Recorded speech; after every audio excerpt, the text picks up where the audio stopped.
దేవుని యొక్క రాకటకు మరి దగ్గరగా ఉన్నామని మనమందరము తలపోసుకుని ప్రభుకి మరింత చేరువుగా మరింత దగ్గరగా ఉండాలి. అంతేగాని రాకట దగ్గర కొందిగా నువ్వు దేవునికి దూరం అయిపోకూడదు. నీ వ్యక్తిగత జీవితంలో, నీ కుటుంబ జీవితంలో ప్రభుకి దూరంగా నువ్వు ఉండకూడదు. నేను మొన్న ఒక ప్రశ్న వేసా. ఏంటి ఆ ప్రశ్న? నువ్వు నిజంగా దేవుణ్ణి ప్రేమిస్తున్నావా అని చెప్పేసి అన్నాం కదా. మన జ్ఞాపకార్థ కూటికలో ఒక మాట చెప్పాను. దేవుణ్ణి నువ్వు ఇష్టపడుతున్నావా? దేవుణ్ణి నువ్వు ప్రేమిస్తున్నావా? లేదంటే దేవుడు అడుగుతున్నటువంటి మాట, నువ్వు నిజంగా నన్ను ప్రేమిస్తున్నావా ప్రియ సహోదరి సహోదరుడా అని అడిగితే ఖచ్చితంగా మనం జవాబిచ్చేది అవును ప్రభువా, నువ్వంటే నాకు చాలా ఇష్టం, నేను నిన్ను చాలా ప్రేమిస్తున్నాను అని చాలామంది చెప్తారు. కానీ అది ఎక్కడి నుండి వస్తుందంటే పెదవుల నుండి వస్తుంది, కానీ హృదయంలో నుంచి రావట్లా చాలామందికి.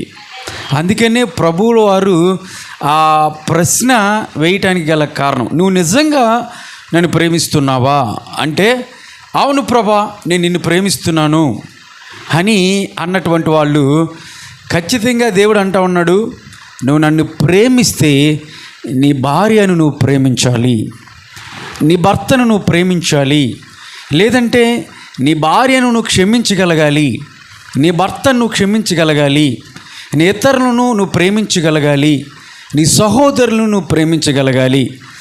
నేను ప్రేమించలేకపోతున్నాను అంటే నువ్వు నాకు ఇచ్చినటువంటి జవాబు అబద్ధమని అర్థం.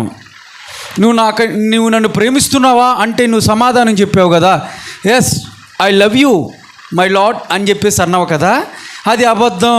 కారణం ఏంటంటే అది పెదవుల నుండి వచ్చింది. నిజంగా నువ్వు నన్ను ప్రేమిస్తే ఖచ్చితంగా నీ భర్త నువ్వు ప్రేమించగలుగుతావు. నీ భర్త ఎలాంటోడైనప్పటికీ కూడా, ఒక త్రాగుబోతు కానివ్వండి, ఒక వ్యభిచారస్తుడు కానివ్వండి, బూతులాడేవాడు కానివ్వండి, ఒక మోసం చేసే వ్యక్తి కానివ్వండి, ప్రతిరోజు వచ్చి నిన్ను కొడతా ఉన్నాడేమో తాగేసి. అంటే కొన్ని కుటుంబ జీవితంలో ఇలాంటి ఎదురవుతూ ఉన్నాయి. ఎక్కడ చూసినప్పటికీ కూడా అపవాది ఏదో ఒక శోధన వ్యక్తిగత జీవితంలోకి తీసుకొస్తూ ఉన్నాడు, విశ్వాస జీవితంలోకి ఒక పరీక్షలాగా దాన్ని తీసుకొస్తూ ఉన్నాడు. కారణం ఏంటి తెలుసా? నువ్వు నన్ను ప్రేమిస్తున్నానన్నావు కదా, నువ్వు నన్ను ప్రేమిస్తే నీ భర్తని ప్రేమిస్తున్నావా లేదే తెలియాలంటే నీకు ఒక పరీక్ష నీ కుటుంబంలో నుంచే నేను పెడతా. అది భర్త నుండే నీకు పరీక్ష కావచ్చు, ఒక శోధన, లేదంటే భార్య నుంచే నీకు ఒక శోధన రావచ్చు, బిడ్డల నుంచి ఒక శోధన నీకు రావచ్చు, లేదంటే తల్లిదండ్రుల నుంచి నీకు శోధన రావచ్చు, నీ బంధువుల నుంచే నీకు శోధన రావచ్చు, నీ పక్కనే శోధన రావచ్చు. అయినప్పటికీ కూడా నువ్వు నిజంగా నాలో నిలబడి ఉన్నావా, నిజంగా నన్ను ప్రేమిస్తున్నావా లేదనేది ఇదొక పరీక్ష. పరీక్ష లేకుండా ఏ ఒక్క వ్యక్తి కూడా పాస్ మార్కులు అనేది రావాలంటే, నిజంగా నిలబడి ఉండాలంటే ఆ పరీక్షల్లో నెగ్గాలి. ఈ సంవత్సరం అంతా బిడ్డలు చదివారు, స్కూల్కి వెళ్ళి ఏం చదివారు, ఏం అర్థం చేసుకున్నారు, మరొక క్లాస్కి వెళ్ళాలంటే ఇప్పుడు చదివినట్టు వాటిల్లో వాళ్ళు ఉత్తీర్ణత సాధించారా లేదా అన్న తెలియాలంటే ఉపాధ్యాయులు ఏం చేస్తారు, స్కూల్లో పరీక్ష పెడతారు.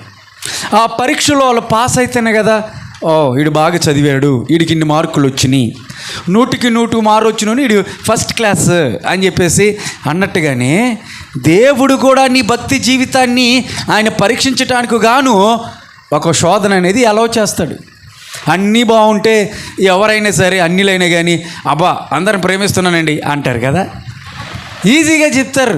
అంత ఆషామాషే కాదు. నువ్వు నిజంగా ప్రేమించావు లేదనంటే ఒక కఠినమైనటువంటి పరీక్ష నువ్వు ఎదుర్కోవాల్సి వస్తుంది. ఆ కఠినమైన పరీక్షలో నీకు మార్కులు రావాలి. ఆ మార్కులు వస్తేనే బలా మంచి దాసురాలా, బలా మంచి దాసుడని ప్రభు నీకు మార్కులు వేసి నిన్ను పిలుస్తాడు.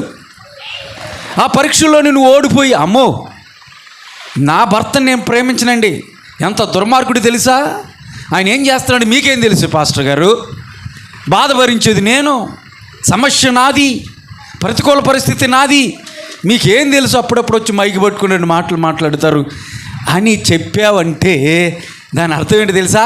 నువ్వు దేవుని ప్రేమించట్లేదని అర్థం. నువ్వు దేవుణ్ణి ప్రేమించట్లా. నువ్వు దేవుణ్ణి నిజంగా ప్రేమిస్తున్నట్లయితే, ప్రభువా నువ్వు అంటే నాకు ఇష్టమని నువ్వు చెప్తున్నట్లయితే, అది నిజమైనటువంటి మాట, హృదయంలో నుండి వచ్చినటువంటి మాట అయితే, నీ భర్త ఎలాంటోడైనప్పటికీ కూడా నువ్వు ప్రేమించగలుగుతావు. దేవుని స్తోత్రం చెప్పండి. కారణం ఏంటి తెలుసా? ఈ లోక ప్రేమలు వేరు.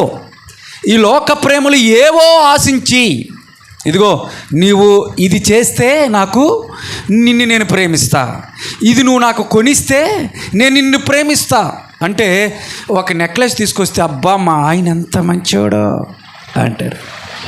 మా మంచి చీర కొనిస్తే మా ఆయన ఎంత మంచోడు. పక్కింటి ఆవిడ మంచి చీర కొనిచ్చాడు అనుకో, ఆవిడ ఈవిడ కొనలేదనుకో, ఆయనకు ఉన్నటువంటి కొన్ని ఆర్థిక పరిస్థితులను బట్టి, మా ఆయనకి నేనంటే ఇష్టం లేదండి, మా ఆయనకి నేను ఇష్టం లేదు, అందుకనే ఇలాగా అంటూ ఉంటారు కదా. లేదంటే స్త్రీలు కూడా, లేదంటే భర్తలు కూడా ఆ విధంగానే స్త్రీల నుంచి అది ఆశిస్తూ ఉంటారు. ఇది ఏ ప్రేమ అంటే లోకపరమైనటువంటి ప్రేమ. లోకములో ఉన్నటువంటి ప్రేమ అంతా ఇదే. ఏదో ఏదో ఆశించి మరేదో కోరుకొని ఇష్టపడి ప్రేమించేటువంటి ప్రేమ. నేను చాలాసార్లు చెప్పాను, బైబిల్ నిర్ద్వందంగా చెప్తున్నటువంటి మాట. నువ్వు నిజంగా దేవుణ్ణి ప్రేమించినట్లయితే, ఇక్కడ రెండు ప్రేమలు ఉన్నాయి ఈ లోకంలో.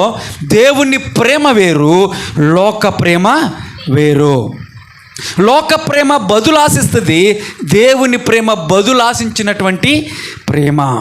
ఏంటి అదంటే, దేవుడు చెప్తాడు, దేవుని దగ్గరికి నువ్వు వచ్చినప్పుడు, అయ్యా నా భర్త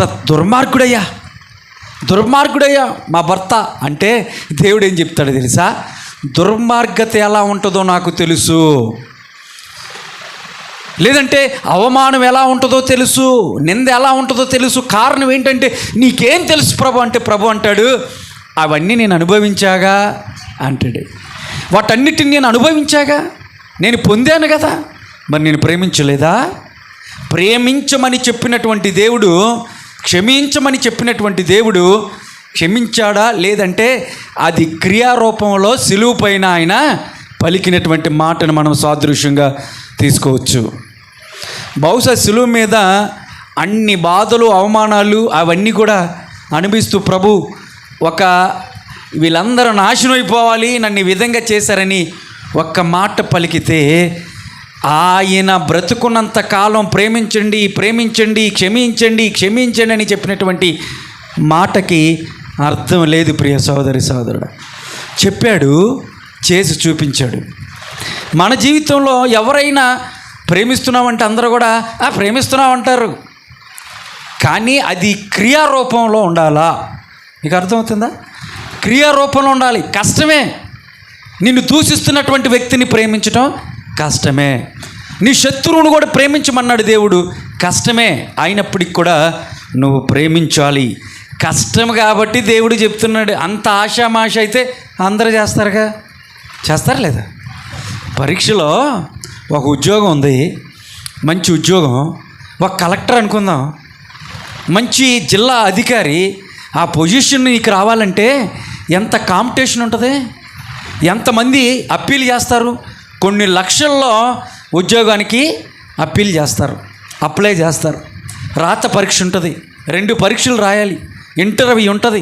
ఇవన్నిట్లో క్వాలిఫై అవుతానే కదా ఆ ఉద్యోగం వచ్చేది.